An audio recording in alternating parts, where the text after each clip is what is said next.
Ladies and gentlemen, our next comic is a laughingly regular. You can see him on Comedy Central's Fresh Debate 08, and he writes for the Huffington Post. Please welcome Lee Camps.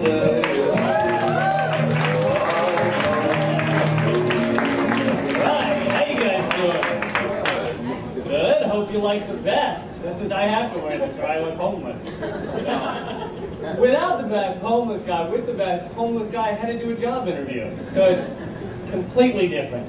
But I saw you guys do stuff about pay discrimination, and you know, McCain voted against equal pay for women recently, and he also voted against a national holiday for Martin Luther King. So he is a maverick. Because nobody's against that shit. Nobody. He is a maverick. But let's see here. Oh, welcome. Nothing like a bathroom on stage. That's excellent. Well designed.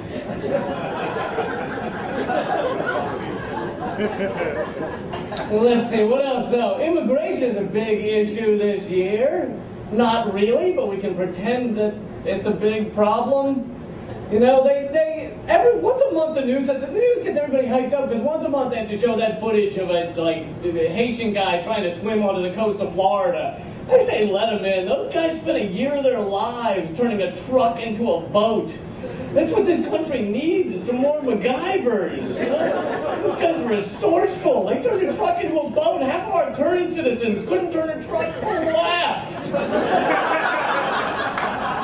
Not without the passenger saying your other left, you idiot. I can't believe I married you. Those guys are resourceful, right? I mean, they're resourceful, they're motivated. We don't have any motivated people anymore. We just got fat kids with peanut allergies who just sit and run the Nintendo all day, just wheezing all day. Wheezing were an Olympic sport, we would kick ass. Oh, and the American kids win it again. That's not fair. The other country's throwing peanuts at them. That's not... Anyway, let's see here. Being a dog must suck. Because you gotta pee outside, and you can never really appreciate Back to the Future. Anyway. Moving on.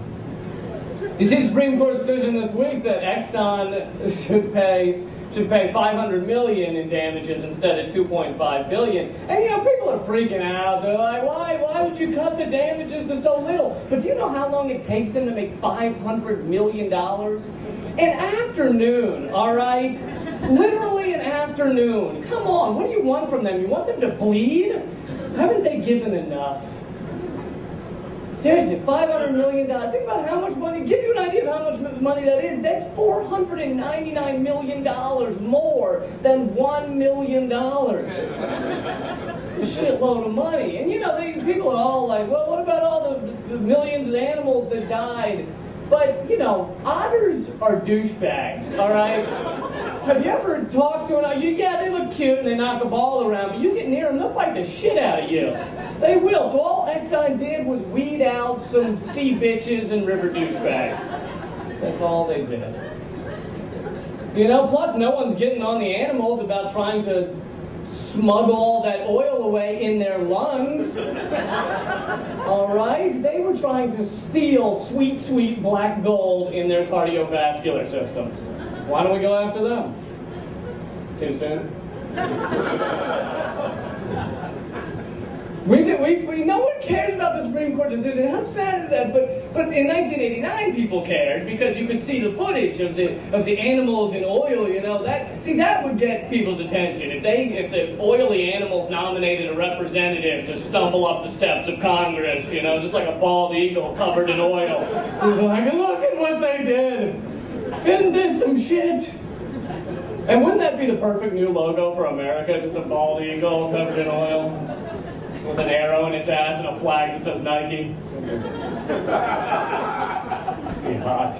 Really, because that's when we freak out, right? A bird gets stuck in an oil spill, we run down, take care of them, wash them off. Completely different. I mean, all over the country, we're currently eating millions of birds. So apparently we're just upset they're in oil. It would be the opposite if a tanker full of barbecue sauce tipped over. We'd be like, cookout down by the beach! They're already marinated. Better yet, spill oil and barbecue sauce, light that whole area of the ocean, and wash up, fully cooked. Be a delicious disaster.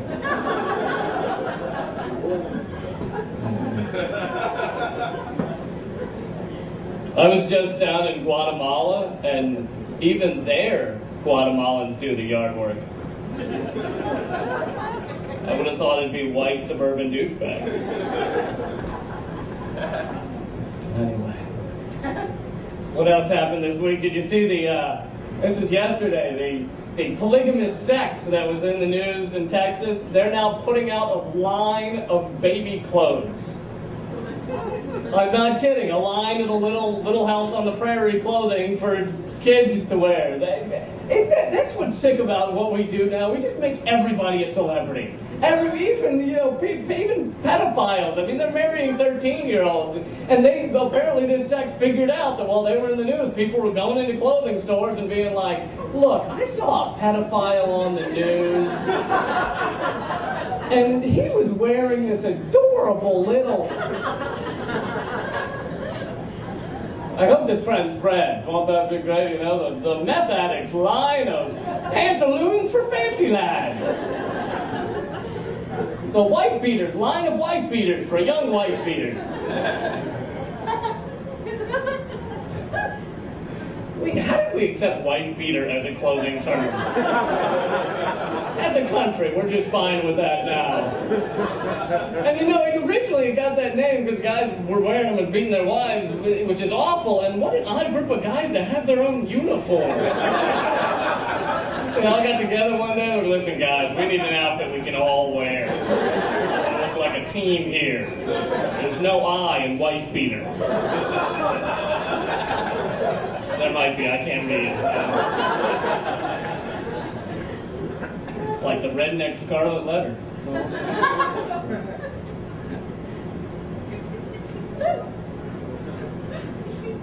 Being a kangaroo must suck.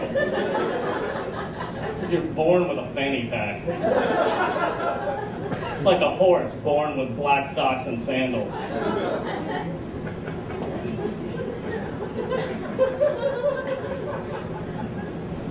Anyway, I'm glad you guys do what you do. Fight for our rights. Freedom of speech is almost gone.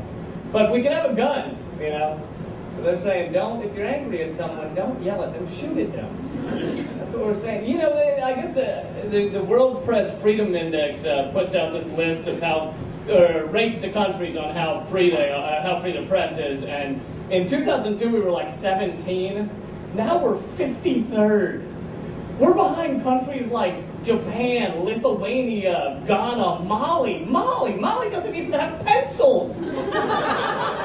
But they're ahead of us. They have clay tablets, but they're ahead of us because no one ever says, I disagree with your clay tablet and smashes them on the ground. You guys are like, ha, too real. I gotta get out of here. But anyway, let's see. End on gay marriage, all right. Gay marriage. They always say, you know, if we allow gay people to get married, then what if a guy wants to marry a sheep? What? First of all, what? And secondly, I've never even known a guy who's like dated a sheep. Hung out on a casual basis, you know, Match.com would have to fuck up big time for that to go down. And if a guy did want to marry a sheep, that means at some point the sheep would have to be dressed up in a wedding gown or a tuxedo, and you know, at that point it'd be so goddamn adorable I'd want to marry it. A sheep in a bow tie? You kidding me? We've all had that fantasy. Hey guys, check out leadcamp.net. You're a lot of fun. Thanks a lot.